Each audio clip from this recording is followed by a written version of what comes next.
You can see membrane switches on smartphones, home appliances, and industrial control systems due to their advantages of being thin, durable, and easy to integrate. So let's talk about how to maintain membrane switches in daily use. First, be gentle when operating membrane switch. Avoid pressing it too hard. This bad habit may not only damage the internal structure, but also affect elastic recovery of keys, resulting in a worse handfeel of membrane switch. Second, keep clean. Keep the surrounding environment clean to prevent dust, liquid, or other things from entering. These may block key gap and cause short circuit.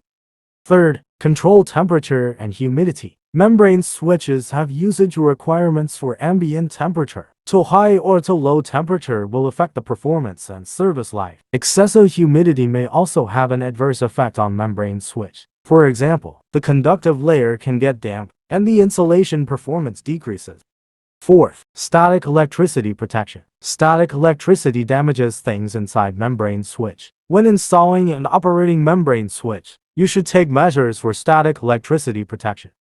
Fifth, avoid soaking. Never soak membrane switch in water or other liquids to prevent moisture from invading and causing short circuit or damage. Last, anti-collision and anti-pressure. Membrane switch should be installed in right place. Be sure to avoid squeezing or impact. JRPanel has rich experience in customization and production of membrane switches and graphic overlays. Welcome to contact us and place an order.